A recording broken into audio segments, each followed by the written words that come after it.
Hi everyone. Before we get started with today's guild chat, I wanted to address you, the fans, and the players of Guild Wars 2.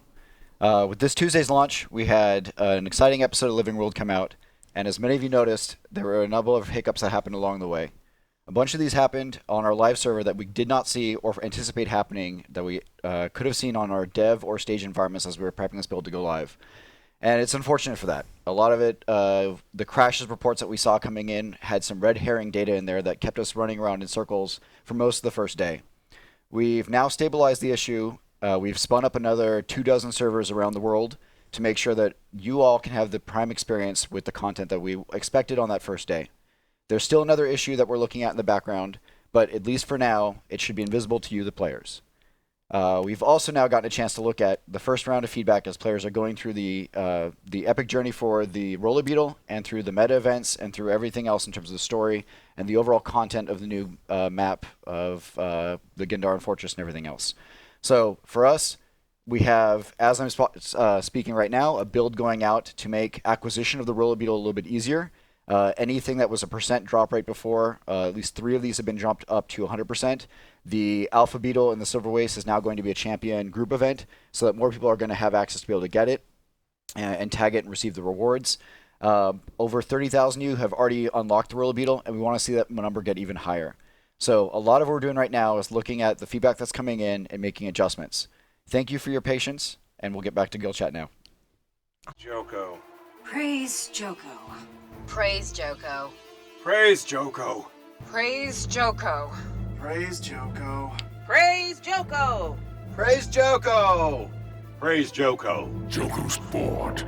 Let's pick up the pace. Praise Joko! Praise Joko. Praise Joko. Praise Joko. Praise Joko!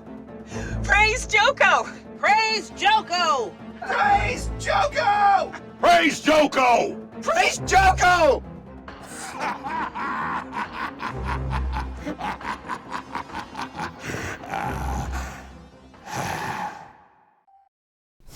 Praise Joko, I guess, is the thing to say now.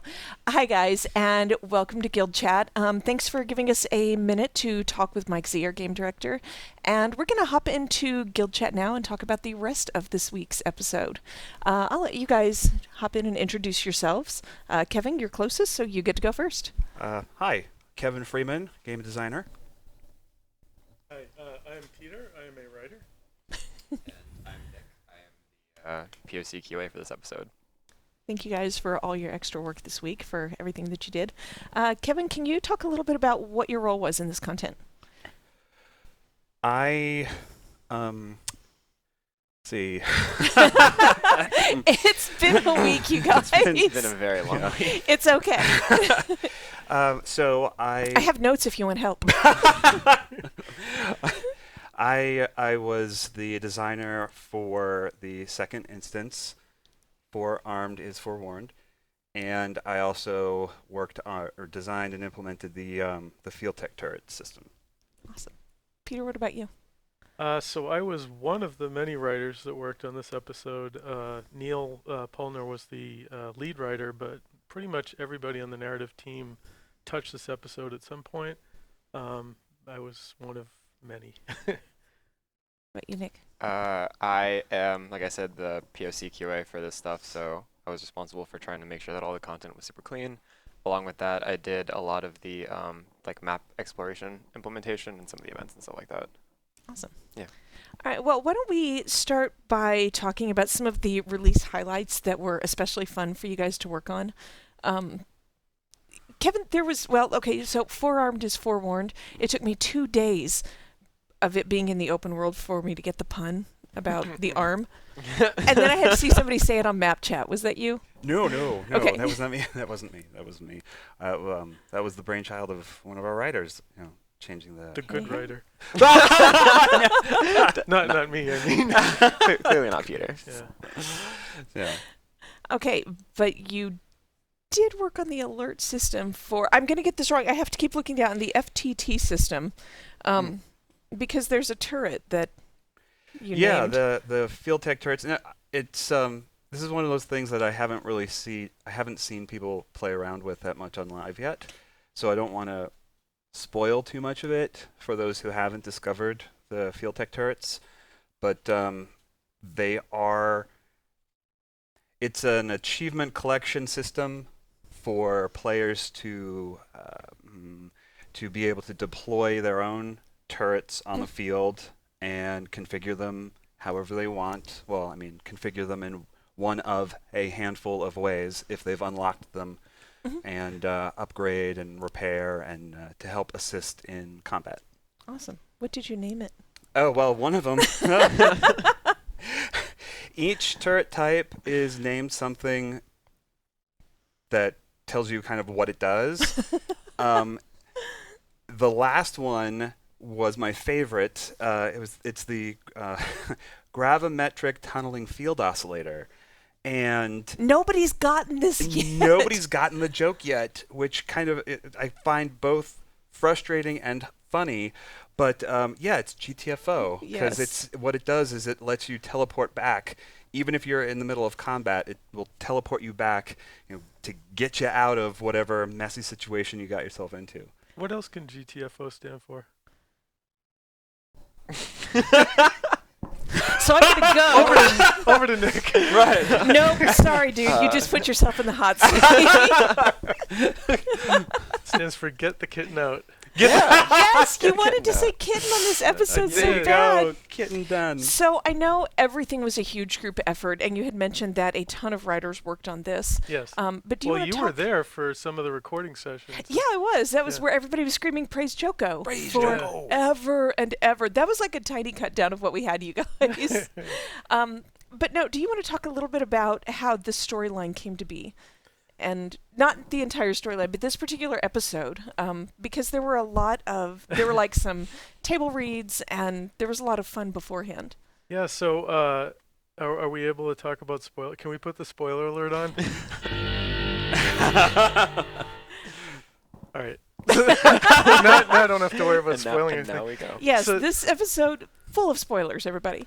So early on, I was in on some of the planning for this season, and the entire season had sort of a different take originally that we scaled back a little bit and changed around. And I'm not going to talk about most of the paths not taken because, you never know if we That just hurts feelings. Yeah, we might use some things later. But one thing that I feel like I probably can talk about is that we originally there was sort of a feeling that Joko wasn't a threatening enough villain, so we wanted to make him seem formidable enough that he was somebody worth taking on. And there was the idea that you would be facing a series of awakened assassins that he would be sending after you, starting with episode 1. And we were going to have him kill and awaken people that got closer and closer and closer to your circle of friends. Oh, jeez. And in the original version of episode 3, you were going to have to face some of your friends that were awakened. And so it was kind of a dramatic and sad moment when you finally saw like what he'd done to these people that you cared about. But I guess I don't know if I want to say who they were going to be. But at one point we had a dry erase marker board with a list of everybody, and it could have been literally anybody. So my brain is going to such terrible places right now, and I'm sad over something that never happened. Yeah, I guess it doesn't matter now because it didn't happen. But we had pretty much everybody on there. Jeez. So yeah, it was going to be sort of a they were going to be the season was going to be awash with corpses originally, and it didn't work out that way. So this sounds a lot like your the MMO that you've become known for. Yeah, I was real excited with about corpses. Awash with corpses. At one point, I thought I was going to write the instance that had all this death happening in it, and I was kind of rubbing my hands together. I would have broken a lot of hearts, but it didn't work out that way. That's kind of an interesting thing, though, because Palawa Joko historically, I mean, in original Guild Wars, he was kind of just a comic relief guy. I had so much fun watching him bicker with Mad King Thorn. Yeah. But it wasn't that he was terrifying. Well, we did a lot of work in Path of Fire, hopefully, to build him up as a sort of a villain for our times. That's a dictator in charge of a country where he's misinforming his citizens and making them doubt their own reality. And he's been doing a number on them for generations now. But by the time you finally confront him in his own kingdom, yeah, you guys have turned him into someone I've had a lot of moments where it's, he's really messed up and terrifying. Oh my gosh. And you get to find out in this episode just how messed up he really is. Seriously. So I'm gonna spoil. I'm gonna do spoilers. Mark, if you want to do the spoiler alert, if it makes you happy. That audio This is a effect, double too. spoiler alert. It is a Yeah. double spoiler. But I came across the guy whose wife was run through and killed. Yeah. I came across him, and I'm just standing in the doorway watching Joko berate him. And it's like you don't even want your wife to be awakened. It's like you don't even want her to rise again. And he's weeping over her desiccated corpse. Oh man, did we have fun with that That stuff? was some dark stuff, and Joko's taking such joy in this Yeah. that you've turned him into somebody. You got the job done, even after pulling back a little bit. You should tell him about the writer's room and kind of like Yeah. how that all came together when it came to the Joko lines, because that stuff is. Don't tell me what to do. No, do what he says. He's my boss, so I have to. Surprise, happy promotion. Yeah, we some of the most fun times I think I've had here were on this episode. We had like a writer's room of just everybody piling on and coming up with things that Joko would say, and we probably had, I don't know, 300 lines or something for Nolan to do as Holy Joko by the end, with all this monologuing and his taunting you all the way through the chapter. And somebody, I don't remember if it was Neil or who was that had the idea of these statues that would be all around the The map. statues that are amazing. Joko's projecting his voice through these statues so that he can berate his citizens, and it's pretty great. Yeah, the iterating on those lines was seriously. I wish we had that on video, because it was That would've been amazing. So funny. Yeah, because there's again, it can be dark and creepy, especially if you stop to think about it, but it's hilarious too. Yeah. There's that line about thank Joko for your life and your death and your afterlife and your after death. He just keeps going and going. He's so pleased with himself. Yeah. There was oh, go ahead. I was going to say, speaking of monologues, that last monologue is just Oh my gosh. brilliant. Whoever, whatever confluence of people came together to make that a reality is just, oh my gosh, applause and pats on the back. That is just, oof, stellar. It was pretty great stuff. Yeah. I remember being completely stunned. And even though, I mean, I know we keep saying spoiler, spoiler, spoiler, but even now I'm like, I'm kind of hesitant to say what happens. Yeah, but no. like he's monologuing, and he's actually getting you to the point where, oh, you've got a point. We've done some garbage things. Yeah. Oh no. And it's like his moment of victory, and just wham. Yep. And I remember how stunned I was the first time I saw that. We had It's just so well done. the cinematics team did an amazing job with that that whole monologue, but even just like the motion capture acting that was done for Joko was pretty amazing, when he's like, pulling all his bones back into place and everything. Those noises. So great. Fantastic. Yeah, the audio team did a great job The too. audio team knocked that out of the park. Yeah. I was talking to them about a guild chat that's coming up in the future. And one of the things we were talking about was like, we should talk about how you got his bones to make those noises. It's not as gross as you would think, but The noises. well, that means they did a really good job. Really good Yes. job. They Bones did, yeah. breaking. and scraping and Oh, yeah. ugh. We could just do Thinking this about for a while. This No. is We cool. could, yeah. Just the entire guild chat is making Kevin squirm.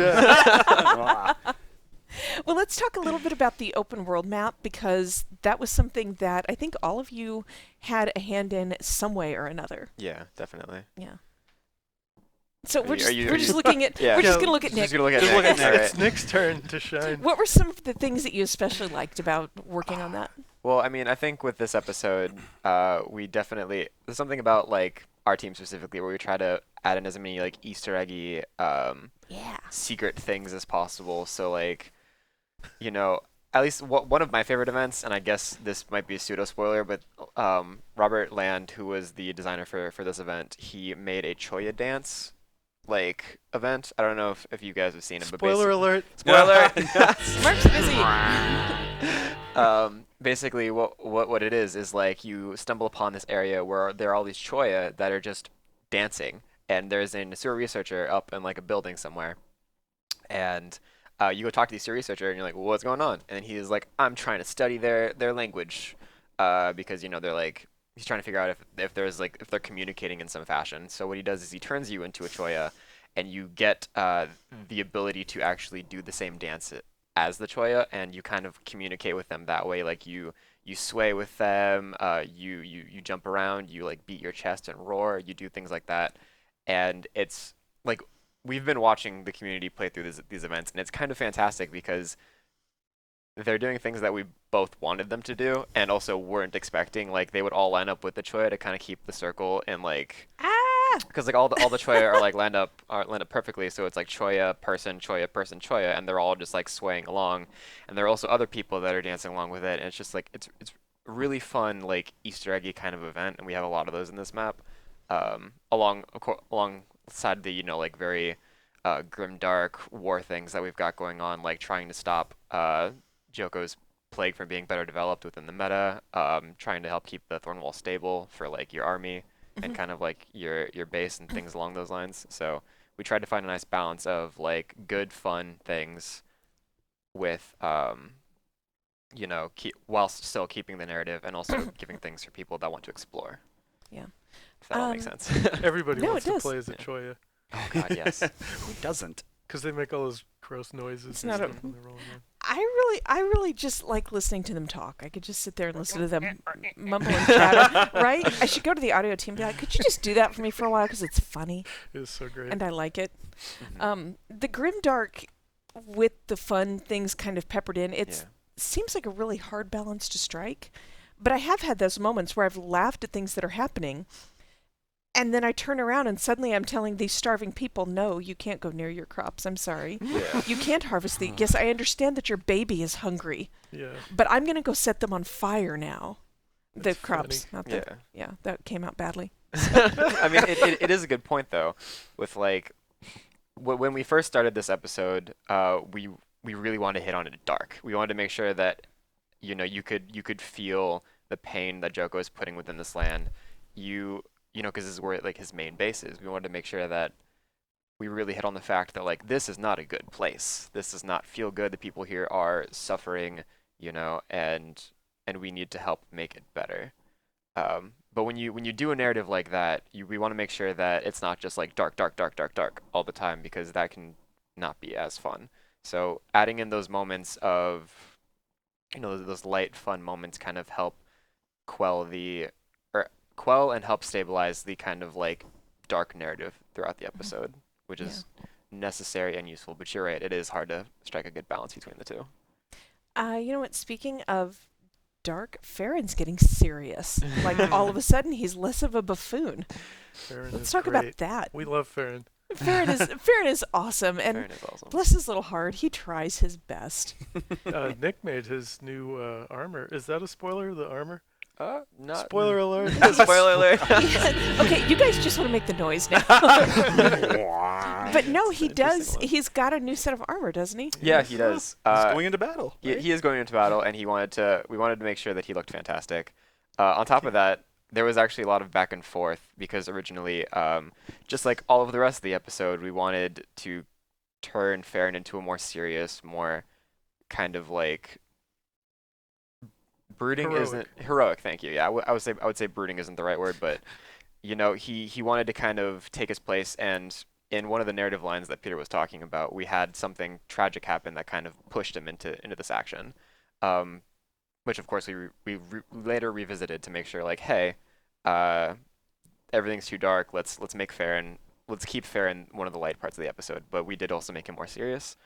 And a lot of the iterations that we had for his armor were like, there was one where it was like what he looks like now, and during the early development, everybody was like, this is too Farron, it needs to be darker. So we made other darker versions. Yeah. Unfortunately, I wasn't able to find the pictures That's totally for those okay. ones. Yeah. But he was wearing like all black armor. Like I don't know if players know, there's like the Phalanx set. There was a lot of pieces of that stuff. But as we kind of steered the narrative back, we were able to put him back into kind of like something that fit Farron. And so far, people seem to like it. Yeah. It does work for him. It's a little more serious. It's, yes, I'm going into battle and I will be protected, but it is going to be ornate because I'm rich, you know. Yeah. Yeah. Yeah. Yes, he's It's still well-funded. Very exactly. beautiful. It still is very much Prince Moneybags riding in on his white stallion going into battle. Yeah. I mean, He will forever be Prince Moneybags to me because it's such an appropriate name. One of the things that I liked the most from like reading through Reddit was that spoiler alert. At a later point in the episode, Farron actually gets injured, and like Rox and Bram and all of your other like Yeah. leaders have to save him. Somebody posted on Reddit like typical Farron, and it was just like a scene from I think Star Trek or something like that, and it was basically like, oh, I see you've managed to take your shirt off again because he's like laying Because there of on the course he ground did. and Galaxy he's Quest. Oh, that was Galaxy Quest. Yeah. oh my Sorry. god, get out! How dare you not know what Galaxy No. Quest is? Sorry. Were you alive when Galaxy Quest came? Oh my god! You'll have No, to give me he the wasn't. year. Oh, It probably no. wasn't. No. But yeah, it's so typical Farron trying to always remove as much clothing as possible. Because of course he does. That was funny. I Yeah. see you've managed to That Yeah, is- take your that shirt was off funny. again. That was Alan All right. Rickman.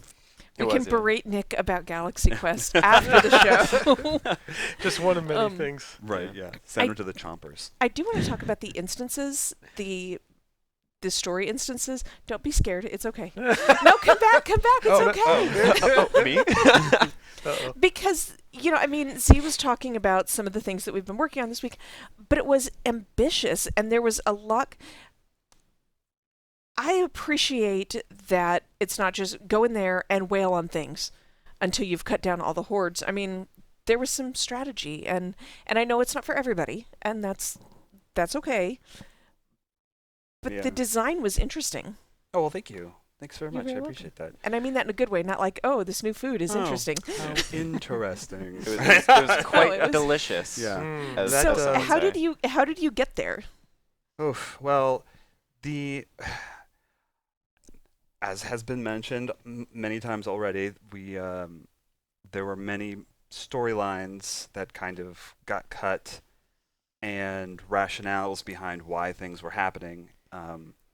But we ended up with the commander needing to scout out that area, making sure it's safe, and setting up some Thorn walls. the thorn walls, and making sure that the armies that are going to be coming in are safe, won't be ambushed. So we decided to go with like this stealthy kind of a feel, infiltration feel, and in order to accomplish that, we've got like the whole like stealth versus detection counter system was probably one of the more ambitious things that I've done here so far. And to just experience it, to run through the instance, I'm hoping I'm hoping that it all feels rather seamless. But there are a lot of moving parts going on in the background. Like there's an alert system that is at the entire area level, and then there's a smaller alert system for each individual creature, and then the players all have a cloak versus spotted system running on them at the same time, and they all have to kind of like be pinging each other constantly to see, Are you a tree? are you a tree? That was Are fantastic. you currently a tree? I am so happy that one, the tree actually made it through to live, because that was threatened a couple of times. It was. And two, that it has been so well received by the player base. Like so many people seem to really like running around as a tree, and that just tickles me to no end. The I am pictures so and happy. the memes are just all so Hooray. spicy. Oh, they're I just love so the Joko statue with the palm trees on his palms. Oh, I like the so awakened good. guy that's just saying, was that tree there before? I saw that.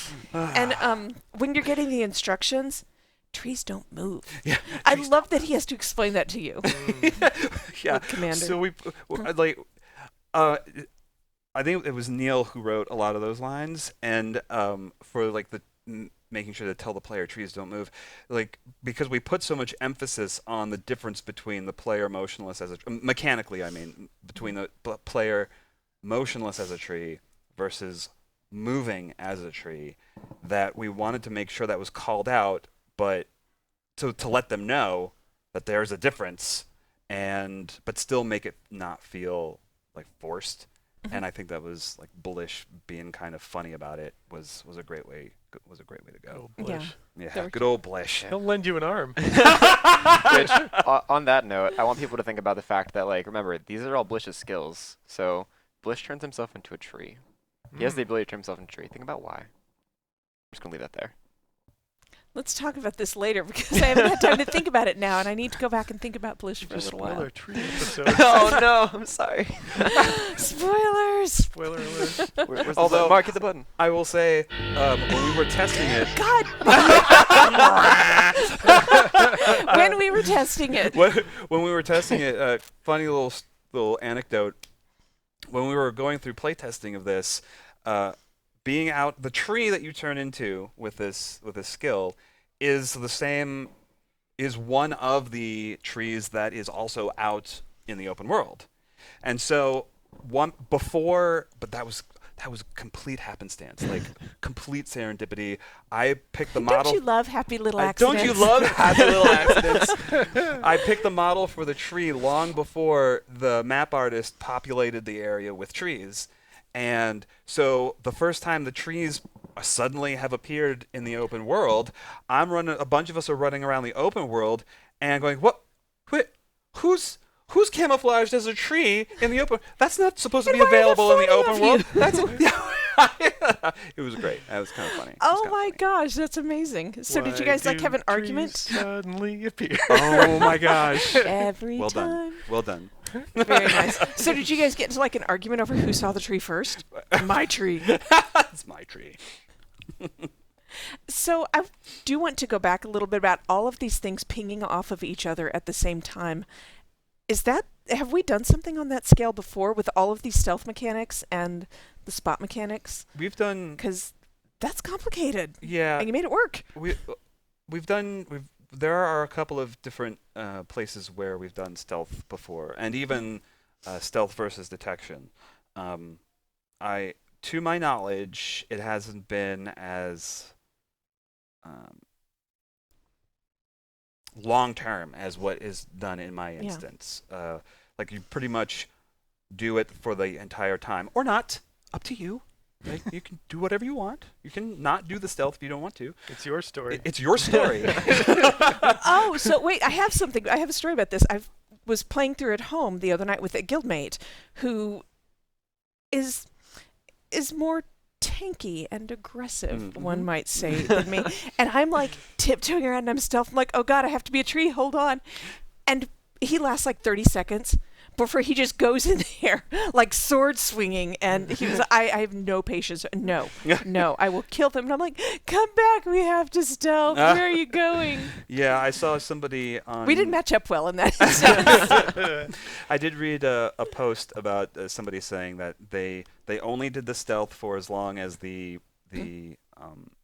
quest objectives required them to, for that very small intro to the instance, and then after that they never used it again.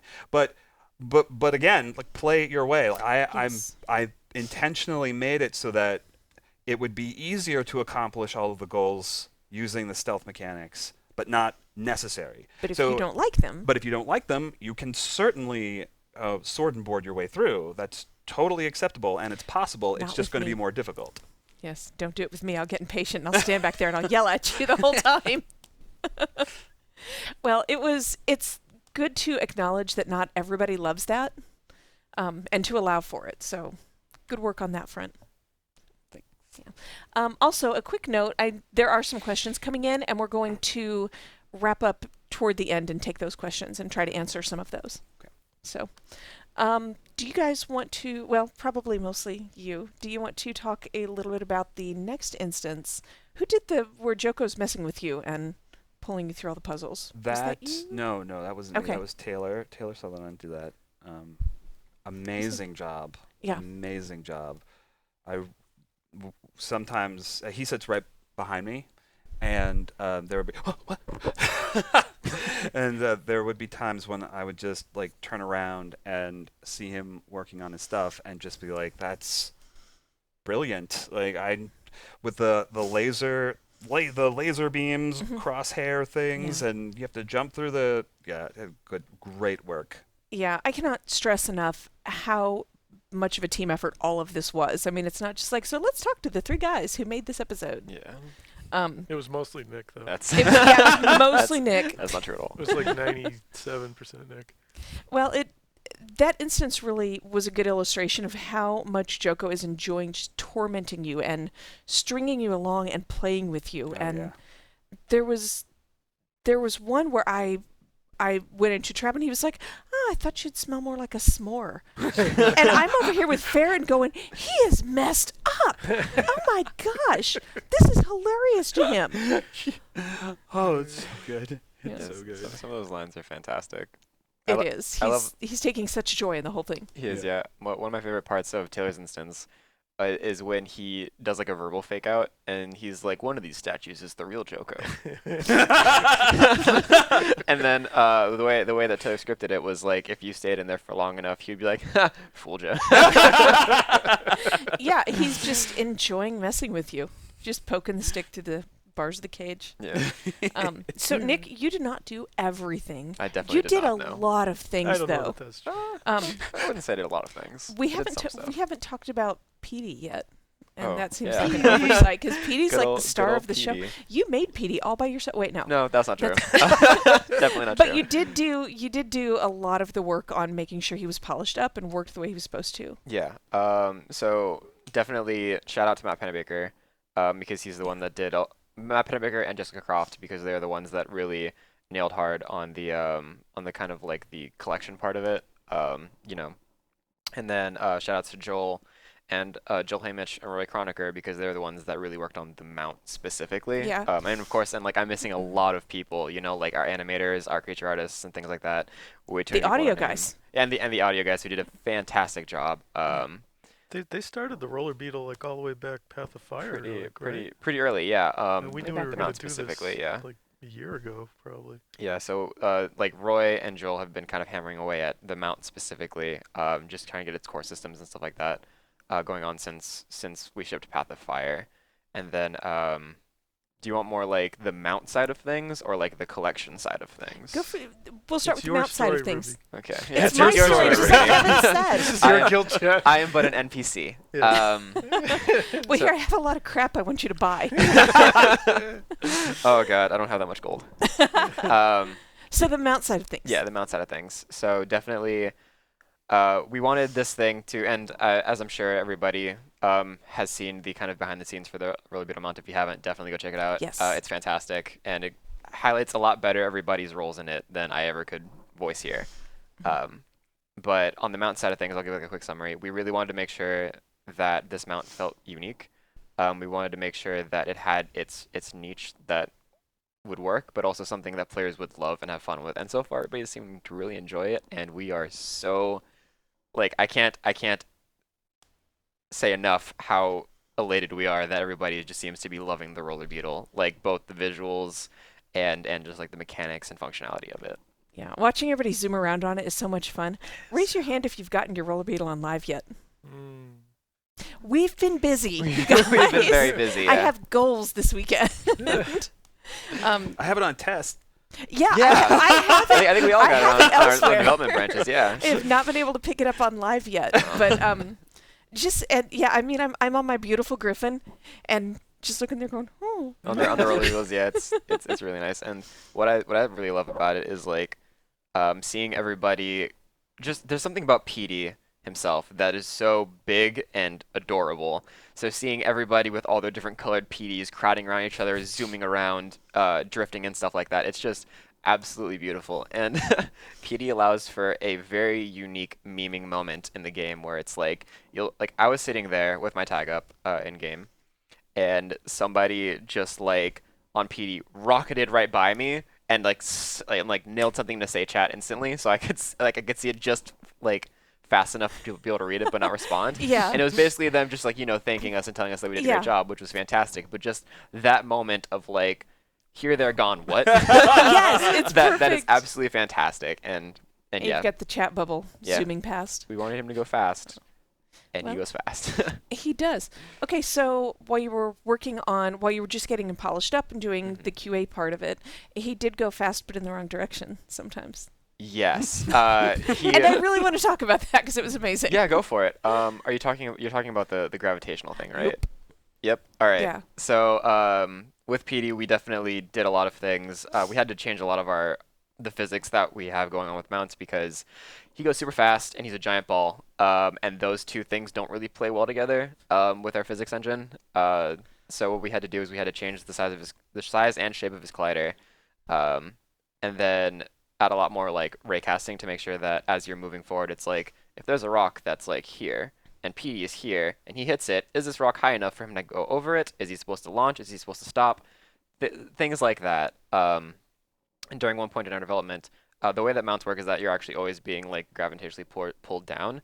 Something happened in the code while we were messing with it where that got goofed and it didn't work anymore. So you would bank off and then just kind of fly into the sunset like ET. Over the horizon. Over the horizon, yeah. And it actually happened to like all the mounts. So like you'd be running with your raptor and then you jump off a cliff and then you're just like flying like Aladdin on the carpet. It's just absolutely fantastic.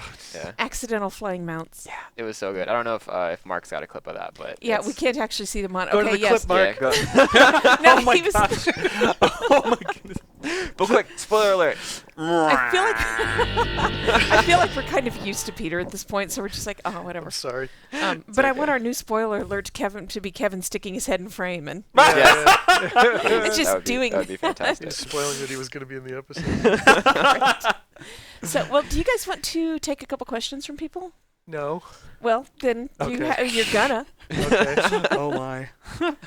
All right, I will let you guys. We've got some up there, and I'll let you guys pick out ones that you like. So there's one by the Doodler. Am I pronouncing that right? Sure. How and when did Joko escape from the Domain of the Lost? I've seen this actually come up on Reddit and some other places, but the intention was that the minute that Balthazar died, his curse that was keeping Joko there was lifted, and so he was pretty much free from that point. Good job, us.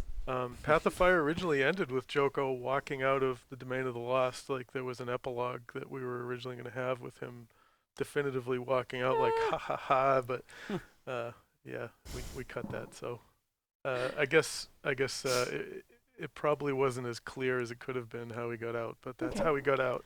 Now you know. We did this. Yeah. We caused this. Yes. I did not know about that epilogue. And now you do. Surprise. There's one there that's talking about the story behind the confetti room in Korna. So for those who don't know, there's this secret room under the map that is just this giant box that's like got some messed up gravity, and there's just like confetti everywhere. Well, sure. In early development, when we were doing the roller beetle stuff, Well, people can get into there. not planned. They're not plannedly. supposed to. They're not supposed to. But our Naughty players are very, people. very, very Only good at the doing naughty things. people. So why is it there? So it's there because of the fact that during the Roller Beetle collection, one of our early iterations had Blish futzing around with the saddle that he made and accidentally doing something incorrectly, which caused like a wormhole to open because A And wormhole sure. of New tech. confetti. Yeah, and then so you get sucked into the wormhole, and you're just supposed to be like flying around this like cosmic fractal looking like space world. And of course we didn't actually have that got cut early on, so we didn't really art it out. So we used temp art, which was confetti. Confetti room. So that's Yeah. what it was. Yeah, like you were supposed to be like just kind of floating around in space, and Timmy was supposed to be like, I don't know what's going on. We'll fix it, and then Well, I suddenly can actually zoop, hear right her back say into that. it. Right. Yeah. Yeah. We were also then going to after that got cut. We were going to reuse that area as Joko's party room. no. Spoiler alert. Oh man, no. We were going to use that as the mists for you to walk through. That was one of the ways that you were going to get there originally, or in one of the versions that we went through, was you would travel through the mists to get to Gandara. And, Amazing. Oh, that's right. Yeah. Yeah, and we were going to use that room to avoid having multiple load screens. But that didn't happen either. So. Now it's a confetti room. Now it's a confetti room. Yeah. Side tangent. I'm terrified. Back when I was a level artist, I was working on Divinity's Reach, and we had one of our early promotional videos. We had some footage of there's the Eastern Commons with all the confetti flying around, and you think you only see it for a couple seconds in the clip, but I made the confetti animation that's in the game. Yeah. And it's like one of the few things that's left from all the many iterations of art that I worked on. Oh, neat. I'm really happy about that. Oh, that's The- awesome. Your confetti is fantastic. yeah, the, It the is- confetti Someone say particle that. effect is mine. It's your legacy. Yeah. I did that. From like Can- 2009 or something. It's one of your legacies. All right, what else? Is Blish named after science fiction author James Blish? I don't think so, but yes. I don't I don't actually Thank you know. for the definitive Let's answer. I don't go actually with know. I yes. remember Gork's name was originally Glubber. I like Goric better. Oh, that's and, right. Yeah, we reiterated. Why? right. He was Glubber. Not But- like why did you change it, but why was it Glubber? I don't know why we went with Blish. Do you remember where? Do not. I remember why we named Petey Petey. Ooh, why? I objected to Petey, by the way. Because it was. I don't remember the exact He's the reasoning, fifth but beetle. fifth beetle. Thank you. There we go. Also before your time. Oh, That's not true at all. Yeah. Oh my gosh. Yes. All right. Although people probably were wondering in episode 2, like why we introduced a character that was an entomologist. Mhm. Well, Mm. hey. Mm. Always Almost thinking- as if there was going to be an episode that had a roller beetle and a scarab plague and marshmallow beetles in Yeah. it. Oh, the know, marshmallow mites. Marshmallow mites. Freaking out over the Sweet, marshmallow sweet mites. Now we had this big argument about why they civil were called discussion. marshmallow mites. Like, are they mites that eat marshmallows that have never been mentioned before in Yes. Interior? Yeah. Are they marshmallows that are also mites? Like, are all marshmallows in Tyria also mites? Like, is that a gross thing that happens? Are I the think they have a marshmallows made of percent mites? chance of being infected with or infested with mites, Or marshmallows. which are a pestilence and not a plague. This is an Be very important clear distinction. about this. Yes. I'm just now realizing that I feel like somebody was hungry at some point while this, because I mentioned earlier, We're Joko's always like hungry. talking Yeah, about especially s'mores. Neil. Oh, s'mores. Yeah, right. Nick- Joko's talking about Yeah. s'mores, Yeah. and we've got the marshmallow mice, and I feel like somebody was just Just hey, take we're a having walk by campfire Neil's tonight. desk. It's like covered in snacks. always And snacks, yeah. constantly like, Has anyone told Neil about the kitchen or? oh no, that's where they're from. He's just constantly getting snacks in the kitchen. I sit next to Neil, so like one of the funny things about him is that while he's writing the dialogue, he's acting it out, and he's muttering under his breath all day long. It's pretty funny. all day long. Yeah. Yeah. Wait, And he's is Neil who into took it all the too. seaweed snacks? No, that was Samantha. Samantha. Yeah, she's eating all the seaweed, right? Called Sure, out. She loves They're those. all Live seaweed. television. Okay. So we're gonna start arguing Sorry. over Neil's snack desk. When will this is Ed Pedrero? Am I saying your name right? I'm so sorry. When will Herotron return?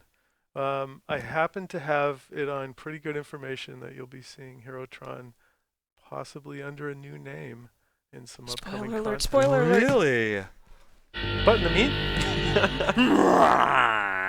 But in the meantime, there is a funny video with Yuri where he's talking about enjoying playing Herotron, and when he was talking about playing Farron. Yeah. Am I spoiling also some of I'm your trying to promotional remember if you're material? talking about something that we already released, or what? Is this When like you an old video? The interview with him? Did you already release that? No. Oh. Hey, guess what, everybody? Yes. I mean, everybody knows. It's pretty common knowledge that we were down there and we talked to a lot of the actors while we were doing voiceover. You're not using this thunder, Losing are you? it. Yes. No, but we are working on interviews that we did with a lot of the actors down there that we'll be releasing, and I guess Surprise! we'll release Yuri's first. Great. Yep. Yuri is great. Oh my On gosh. a side note, Yuri is every Tengu that's in the game is Yuri. What? Really? Yeah, there's only one Tango voice role, so he's Yuri is all the Tengus? Yeah. Did you know that?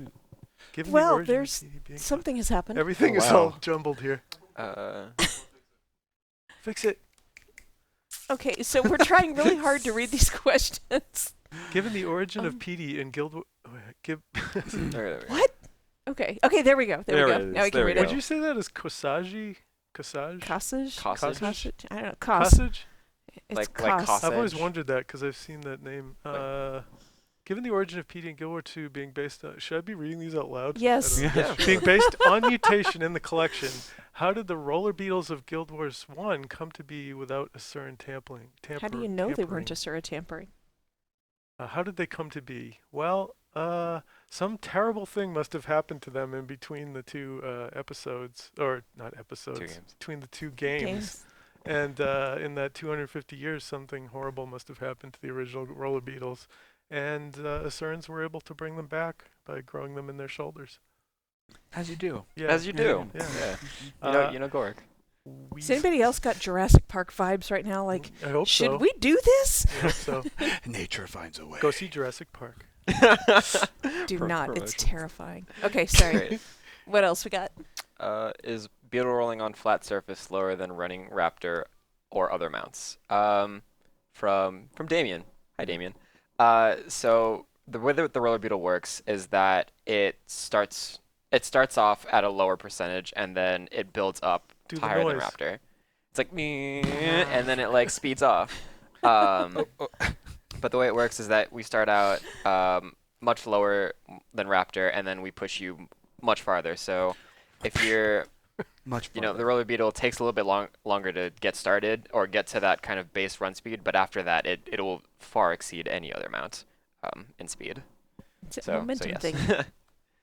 Is that with Physics. or without the boost? That's without the boost. If you can go from like, if you've got all of your endurance filled up, you can go from like 0 to like 0 to 100 Raptor? 0 to 100 in like matter of a second. But it's Nice. if you just start rolling. Which, fun fact, we actually clocked the roller beetle in real world, and this is mentioned.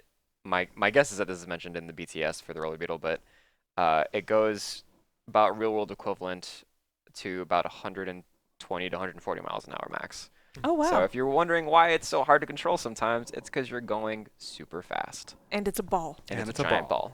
Yeah. Yes. It's an uncontrollable ball of speed. So like my cats. Exactly. Or your dog. Mm. All right. Are you guys good? Yeah. How much time do we have left? There's some stuff that you can... I don't know if there are things that you cannot answer, so... Oh, as for Matthias, are there going to be roller beetle races in the game soon? Which of these cameras is it that one? I don't know. Stay tuned. I hope there's that Alternate one. between all of them. Stay. Could be on Ruby's camera. Stay tuned. Just lean over. Walk over to Ruby to be like, So what about the roller beetles? oh, they're asking if there are going Yeah. to be roller beetle races in the game soon. Stay tuned. I like stay tuned Stay as an tuned, it's answer. your That's new a year. good answer. With Gandara, this is the other guy, OI. With Gandara being an iconic location from Nightfall, what were some things for Season 4, Episode 3 that didn't get into the live final build for the Moon Fortress? Was there originally something on Bokos Island? Yep. Do you remember? Yes. Yeah. Yes.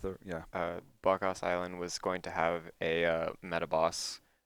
So the golem that you see within the meta right That's now. right. That's Yeah. right. Yeah. He was going to be his own fixture, his own entity, inside the Bokos prison. But due to, just kind of like the development cycle and time constraints, we needed to cut that area. So we cut the boss, moved him over to kind of the through line narrative that you see now within the meta, and then reimagined the Bokos prison into what it is today. I know that there were like POIs and some of the landmarks that were shifting around There until were, like yeah. minutes before. Yeah. Yeah. Because I remember Yeah. renaming Seriously? stuff Oh, yeah. a few times that Yeah, shifted all around. there was a lot of iteration that went into Gandara. Aaron inside and Lindy out. came in late in the episode to help out with some of the. I had moved on to Thank you, an Aaron. upcoming content release that I guess we can't talk about yet. But Probably not. yeah, I love my job. Please don't There should just cause be me to lose it. there should be spoiler alert and there should be Peter alert. yeah. Those are two very different things. He's here. So Aaron came on and did some of the last minute text things at the end. So he was the Aw, one thank having you, to iterate Aaron. on some of these Yeah. POI changes. But I wanted to make sure that we called out where the Coste de Jaren's estate used to be, because I thought that was fun that it was all in ruins now and populated by these awful frogs. The desert frog guys. How much fun is it remaking some of these familiar places? It's kind of fun because I worked on some of those the maps originally in Nightfall, so it's kind of neat to see them again. It's also kind of sad though too, because it's like, you know, the world changes within the hundreds of years that go through it. So, you know, some people might have these like predisposed like expectations because of GW1 that it's like we're doing this new thing and it's like we want it to be the best version of itself, and sometimes, you know, we might not be able to deliver on that as much as we want because of this like, oh, it's changed drastically within the past 250 years. Yeah, it's just time passing. Although it's funny, like a lot of times it has been the same map artist working on some of these maps, so it's been interesting. Aw, that's neat. Yeah, I think it was like Josh Foreman, didn't he? He's worked on like GW1 and GW 2 maps consistently. That was like that. I remember that being kind of in and of itself kind of a hot topic in the office. What the Gandhara area was going to look like today. How did diverting the river affect the lower plain area? Yeah, because this was originally like the mouth of the Elon River. Right.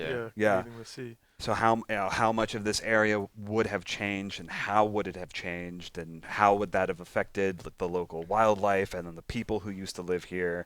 And would Joko be using that to his advantage, or would that be a disadvantage? Oh yeah, that was just reconciling the two maps was a huge job in and of itself. Yeah, and also like Joko just it being like his main fortress area. It's like, how would Joko mess up a place? Because you know you've got things like the bone wall. You know, how is he going to decorate it to his liking? And now you see what he did. That's how. Yeah. And then we explode parts of it. Yeah. Okay, we have time. Do you want me to answer this one more question. Are you all right? Yeah. Yeah, we have time for one more. Go for it.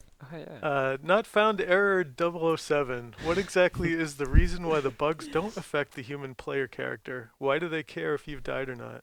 Well, why shouldn't they care? I mean, I don't know. That's the question. So I'm looking at the writer.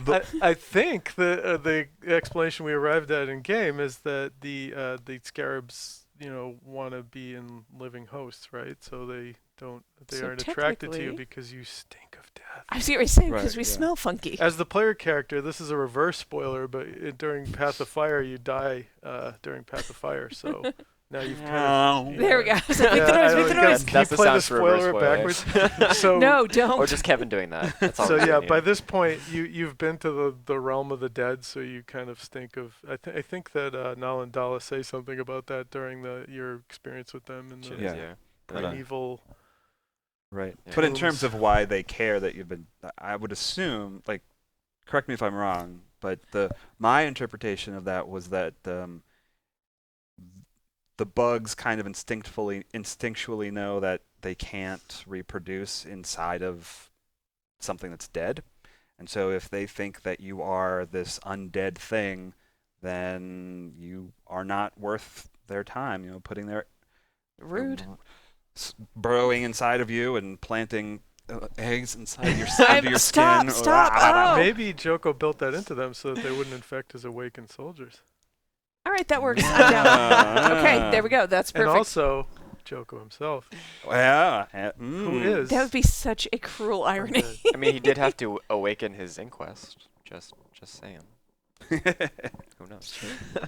All right. Well, thank you guys very, very much for your time. As always, I appreciate it. Thank you for the fun. And thank you guys for spending some time with us today. I will let you guys... Thank you for the spoiler alerts. Thank you for the spoiler alerts. Thanks for having us. Yeah, thank you for having us. I appreciate it, you It's been a guys. pleasure. And we will see you on the next Guild Chat. Bye. Bye.